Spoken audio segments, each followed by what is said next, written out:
میری زندگی کی کتاب کتاب محسن بزبان محسن میں سے قسط وار جو بیان چل رہا ہے غالباً 37واں بیان ہے کتاب محسن بزبان محسن کے صفحہ نمبر 65 سے بات یہاں تک مکمل ہوئی تھی کہ ہم بغداد شریف پہنچ گئے، اور کیسے پہنچے وہ سارا واقعہ میں نے آپ کو پچھلے بیان میں عرض کیا تھا۔ بہرحال پہلے دن کی ساری رودات بیان کر کے جب ہم رات کو جا کے سو گئے، اگلے دن 31 دسمبر بروز جمعہ غسل کیا اور 5000 مرتبہ درود شریف پڑھ کر، جس کا حضور غوث اعظم نے ہمیں پڑھنے کا حکم فرمایا تھا، جس کا ذکر پیچھے تفصیل سے گزرا، ناشتہ کر کے ٹیکسی لی اور سیدھے باب الشیخ حضور غوث اعظم کے مزار پر پہنچے۔ تو جمعہ شریف کا خطبہ پڑھا جا رہا تھا جب ہم وہاں پہنچے، تو چونکہ نماز کے دوران آپ کے مزار شریف روضہ مبارک کا دروازہ بند کر کے اسے تالا لگا دیا جاتا ہے، اور جب نماز ہو جاتی ہے جماعت تو اس کے بعد حضور غوث اعظم کے مزار کا دروازہ کھول دیا جاتا ہے۔ تو ہم نے مسجد میں پہلے جمعہ ادا کیا، تو نماز جمعہ کے بعد ہم نے دیکھا کہ ایک بزرگ نورانی صورت اکیلے مائک پر بیٹھے یا کی ندا کے ساتھ انتہائی سوز و گداز بھری آواز میں درود و سلام پڑھ رہے تھے، اور یا کی ندا کے ساتھ۔ اچھا، ادھر اتنی دیر میں روضہ مبارک کا دروازہ بھی کھل چکا تھا، کیونکہ نماز جو ہو چکی تھی جمعہ شریف کی، لہذا اٹھے اور مسجد سے ملحقہ ہال سے گزرتے ہوئے حجرہ خاص کی دہلیز مبارک کو بوسہ دے کر ہم دنیا ولایت اور معرفت کے شہنشاہ کی بارگاہ میں پہنچ چکے تھے۔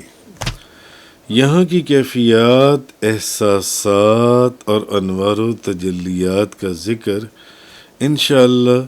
اگلے چند صفحوں کے بعد، جہاں 3 جنوری والے واقعے کا ذکر آئے گا، وہاں ہم اس کا ذکر کریں گے انشاءاللہ۔ مگر اس دن کی بات پھر یہ تھی کہ جب وہاں حاضری دی، مختصراً یہ کہ مواجہ شریف میں حاضر ہو کر ختم شریف پڑھا، مراقبہ اور دعا کے بعد جب باہر نکلے تو برآمدے میں سے ہوتے جہاں دائیں جانب تکیہ حجرہ غوث اعظم موجود ہے، اور پھر وہاں سے باہر نکلیں تو دائیں جانب صحن میں آپ کے شہزادے سید عبد الجبار اور آپ کے پوتے سیدنا ابو نصر کا مزار مبارک موجود ہے۔ تو وہاں سے گزرتے ہوئے، تو اس دن بارش بہت تھی، جمعہ کا دن تھا، پہلا دن تھا ہمارا بغداد شریف میں، بہت بارش تھی۔ اس لیے سوچا کہ آج زیارات پر جانے کی بجائے مزار کے باہر مواجہ شریف والی طرف سے ہم نے زیتون خریدے، بالکل آپ سرکار کے روضے کے سامنے ایک دکان ہے، وہاں سے زیتون خریدا، پنیر خریدا، اور واپس اپنے ہوٹل آ گئے کہ آج بارش بہت ہو رہی تھی کہ آج کہیں باہر ہم زیارات پر نہیں جاتے موسم کی خرابی کی وجہ سے۔ اب اس سے اگلے دن 1 جنوری بروز ہفتہ معمول کے مطابق پھر 5000 مرتبہ درود شریف پڑھا اور حضور غوث اعظم کی بارگاہ میں حاضری دیتے ہوئے آج ہم بغداد شریف کی جو دوسری زیارات ہیں ان کے لیے روانہ ہوئے۔ تو ہمارا ٹیکسی ڈرائیور، جس کا نام صبحہ تھا، صبحہ عرف صدام حسین، ہمیں اپنی شیورلیٹ پر سیدھا شیخ معروف کرخی کے مزار پر انوار پر لے گیا۔ ہم اسے صدام حسین اس لیے کہتے تھے کہ اس کی شکل صدام حسین سے بہت ہی ریزمبلنس رکھتی تھی۔ تو اصل نام اس کا صبح تھا، تو مگر نام تو اس کا صبح تھا، مگر اس کی مونچھوں اور چہرے کی مشابہت جو میں نے پہلے بتایا سابق عراقی صدر صدام حسین سے اس قدر ملتی تھی کہ ہم اسے پیار سے صدام حسین کہہ دیتے تھے۔ اور رہی اس کی گاڑی، تو عراق کے حالات کی طرح امریکن برانڈ شیورلیٹ بھی عراقی برانڈ کی شکل اختیار کر چکی تھی، یعنی جوانی آن جہانی ہو چکی تھی، پھر بھی توانائی نہیں مگر جذبات رکھتی تھی، کیونکہ وہ گاڑی پرانے ماڈلوں کے اندر ایک اعلیٰ ذات رکھتی تھی۔ اب اندر بیٹھتے تو یوں محسوس ہوتا ہے جیسے پاکستان کی کسی لوکل بس کی سیٹوں پر نہیں بلکہ زمین پر آٹا گوندنے کی پوزیشن میں آپ بیٹھی ہوں۔ جب سٹارٹ ہوتی تو ایسے لگتا جیسے عزیز میاں قوال کی قوالی میں وجدانی کیفیات کار فرما ہے۔ تیز چلتی تو فضا میں ایک بھونچال سا آ جاتا، یوں لگتا جیسے ہوائی جہاز کے سفر پر ہوں، مگر پھر بھی صبح کی زندہ دلی تھی کہ اتنی پرانی موٹر کار چلاتے وقت سڑک اور فٹ پاتھ کا فرق ختم کر دیا کرتا تھا۔ کسی شاعر نے کہا دم رفتار دنیا کا عجب نقشہ دکھائی دے، سڑک بیٹھی ہوئی اور آدمی اڑتا دکھائی دے۔ خیر ظہر ہم نے وہیں حضرت شیخ معروف کرخی کے مزار سے ملحقہ مسجد میں ادا کی۔ جب شیخ معروف کرخی کی بارگاہ میں فاتحہ پڑھ کر فارغ ہوئے تو وہاں کے امام صاحب فرمانے لگے، میں آپ کو نیچے اصل تعویذ کی زیارت بھی کروا دوں۔ بڑی پراسرار اور تنگ سی سیڑھیاں اترتے اترتے ایک چھوڑ دو چھوڑ جب زمین دوز تیسرے تہہ خانے میں شیخ معروف کرخی کے اصل تعویذ کے پاس پہنچے، وہاں دوبارہ فاتحہ شریف پڑھ کر اس مبارک مقام کی زیارت کی، بلکہ اس مبارک مقام کی بھی زیارت کی، بلکہ اس جگہ کو بوسہ بھی دیا جہاں حضور غوث اعظم شیخ عبد القادر جیلانی نے، وہاں کے لوگ کہتے تھے کہ یہاں پر چلہ فرمایا تھا۔ شیخ معروف کرخی کے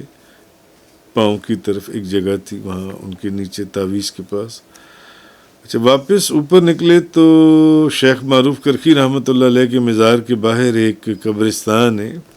اس قبرستان میں علامہ سید ابو الفضل سید محمود آلوسی بغدادی حنفی صاحب تفسیر روح المعانی، ان کی قبر پر بھی فاتحہ پیش کی اور ٹیکسی میں سوار ہوئے، اور قریب ہی مقام فنا فی اللہ میں ان الحق کا نعرہ بلند کرنے پر علماء ظاہر کے فتوے پر قتل کیے جانے والے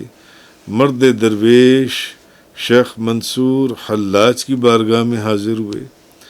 تو یہاں ایک 80-90 سالہ نابینا بابا جی کے پاس ان کے مزار کی چابیاں تھیں، حضرت خواجہ منصور حلاج کی، تو جنہوں نے باہر کا دروازہ اور تالا کھول کر برآمدے اور ایک دروازے سے گزار کر ہمیں اندر تعویذ مبارک کے پاس ایسے پہنچا دیا جیسے وہ ہم سے زیادہ بینائی رکھتے تھے، حالانکہ وہ نابینا تھے۔ ان کے چہرے پر اس قدر انوار و تجلیات، رعب اور دبدبہ اور جلال کی کیفیات نمایاں تھیں کہ دل میں ایک سوالیہ خیال کی آواز آتی ہوئی محسوس ہوتی تھی کہ کہیں یہ حضرت خود ہی تو صاحب مزار نہیں۔ خیر اپنے اس خیال کو دائیں بائیں کر کے یہاں سے مکہ مکرمہ کے حاجیوں کو نہر زبیدہ کا تحفہ دینے والی ہارون رشید کی بیوی زبیدہ خاتون کے مزار پر پہنچے، جو کہ یہ مزار بہت ہی پرانی طرز تعمیر کا شاہکار تھا۔ بہرحال یہاں سے فارغ ہوئے تو صدام حسین سے کہا کہ اب ہمیں خواجہ جنید بغدادی کے مزار پر لے چلو۔ خواجہ جنید بغدادی کا مزار ایک عجیب و غریب علاقے میں، جہاں ویران ریلوے لائنوں کے درمیان سینکڑوں مال گاڑی کے ڈبے بغیر کسی دیکھ بھال کے کئی سالوں بلکہ جنگ کے زمانے سے ویران کھڑے تھے، اور 2 میل تک چاروں طرف ملٹری ایریا تھا۔ صدام حسین ہمارا جو صبح ڈرائیور تھا، وہ چونکہ وہاں کی مقامی زبان پر ایک عبور رکھتا تھا، اس نے ان کی چیک پوسٹ کے اوپر آرمی کی بڑی بحث مباحثے کے بعد ہمارے پاسپورٹ ضمانتاً جمع کروائے، اور ہم لوگوں کو اپنی شیورلیٹ کے اوپر وہ خواجہ جنید بغدادی کے مزار پر لے پہنچا۔ اب مزار سے ملحقہ قبرستان میں پہلے تو نبی اللہ یوشع بن نون کے مزار پر فاتحہ شریف پڑھی۔ اب جب شریعت و طریقت کے شیخ المشائخ خواجہ جنید بغدادی کی بارگاہ میں حاضر ہوئے تو حیرانگی کی انتہا نہ رہی کہ اصل میں تو یہ مزار خواجہ صاحب کے پیر و مرشد شیخ سرئی سوکتی کا تھا، مگر چونکہ شیخ خواجہ جنید بغدادی فنا فی الشیخ کے اس مقام پر فائز تھے جہاں نہ میں رہا نہ تو، بلکہ سب ایک ہو چکا تھا، اور شاید آپ نے خواجہ جنید بغدادی نے یہ وصیت فرمائی تھی کہ مجھے میرے پیر و مرشد کے پاؤں کی طرف دفنایا جائے، جہاں ان کے پاؤں ہوں وہاں میرا سر ہونا چاہیے۔ چنانچہ ہم نے جیسا کتابوں میں پڑھا تھا اور بزرگوں سے سنا تھا، اس کو ویسا ہی پایا، جہاں شیخ سرئی سکتی کے قدم ہے وہاں خواجہ جنید بغدادی کا سر مبارک تھا۔ جزاک